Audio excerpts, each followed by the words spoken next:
A CENIC, ela foi criada na época do balão. Então, as primeiras intervenções já foram documentadas a partir de janeiro de 1992. Então, naquele ano de criação, nós nos dedicamos, como estávamos falando, a organizar os formulários. Não eram só angioplastias coronárias, eram também intervenções em válvulas e congênitos, alguns casos de congênitos. Isso está tudo documentado na publicação dos Arquivos Brasileiros de Cardiologia, que era a revista única que nós tínhamos da sociedade e dos departamentos, não é?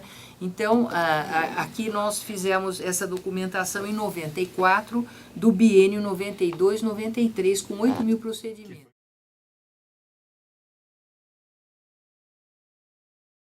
Os stents coronários, eles foram disponibilizados para uso clínico fora daqui a partir do trabalho publicado em 1994.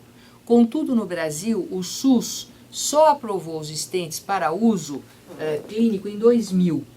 O papel da CENIC foi fundamental nisto, porque nós nos reunimos na sociedade e Eduardo organizou um documento baseado nos dados da CENIC para enviar ao Ministério, não é? O Jamil Saad era o presidente do departamento e o Jamil tinha conexões junto ao Ministério da Saúde e, fundamentado em toda a experiência nacional, é que nós pudemos advogar a causa da subvenção nos hospitais públicos dos stents coronários. Né? A CENIC, na segunda publicação, ela documenta fatos muito interessantes. Aqui, o crescimento dos stents e a queda dos balões, em todas as regiões, mas principalmente no sul e no sudeste. E um fato interessante é o impacto clínico disso aqui, que demonstra, primeiro, que com os stents a oclusão aguda caiu significativamente, assim como o infarto do miocárdio, e praticamente foi eliminada a cirurgia de urgência associada ao procedimento. Esse é o primeiro banco de dados latino-americano e que foi a experiência mãe do Banco Latino-Americano, que é o banco de dados Registro Solace, que também tive a oportunidade de coordenar posteriormente ao registro da CENIC. Fiquei na CENIC até 2002. Não é? Então, início de 2002, quando aí assumiu o novo gerente.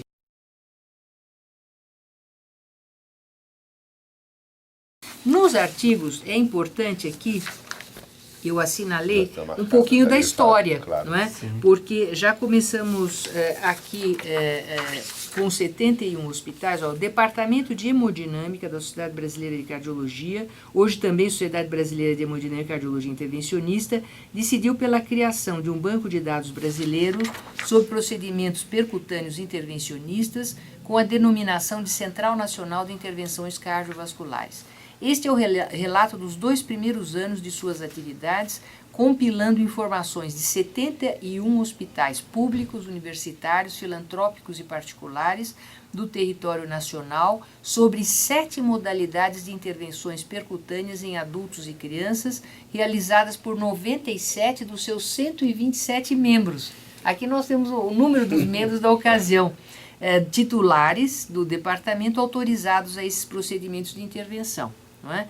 E aí vem toda a sistemática de funcionamento desde a inauguração, da criação em 91, no 13º Congresso, depois a organização das fichas relatórios, os sistemas de fichas para o banco de dados e dos relatórios a serem colhidos, todas as definições, e na discussão nós demos a razão da criação da CENIC e a sua evolução ali naqueles primeiros anos. O nosso modelo maior é o nosso próprio banco de dados aqui, quer dizer, e com esse analista de sistemas nós trabalhamos até o dia de hoje, porque na verdade na nossa experiência pessoal foi o banco de dados da angioplastia do Dante Pazanese, depois a CENIC, já ampliando aí, conhecendo toda a atividade nacional, depois ficamos também 10 anos no banco de dados da Solace,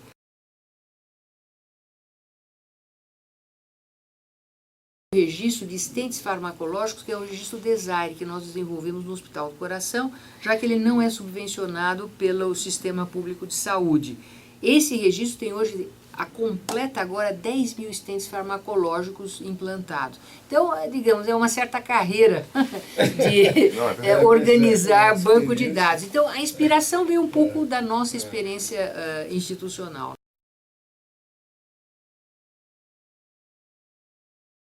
Na verdade, tudo isso demanda organização e disciplina, não é? E a disciplina que transcende os gestores, a disciplina de todos.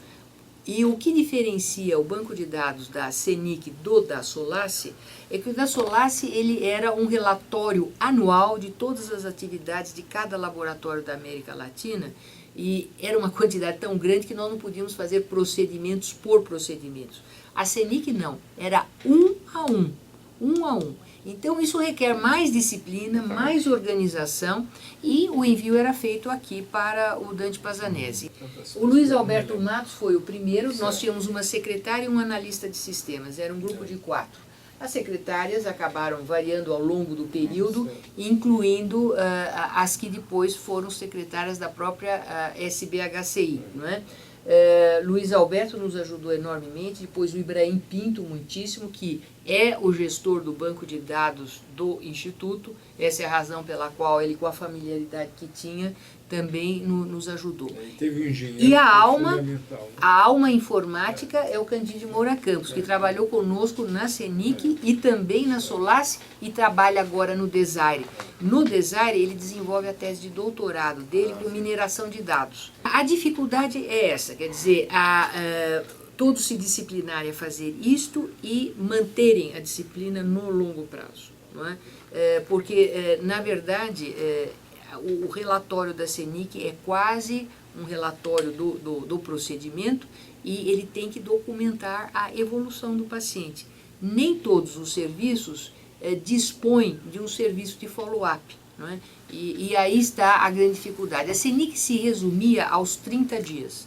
Justamente porque o follow-up, nós fazíamos follow-ups de pequenos grupos, como infarto, então nós escolhíamos um segmento, não é? Nós comparamos, por exemplo, o Dr. Constantino, num determinado momento, organizou uma enquete, uma avaliação de como estava a angioplastia com infarto.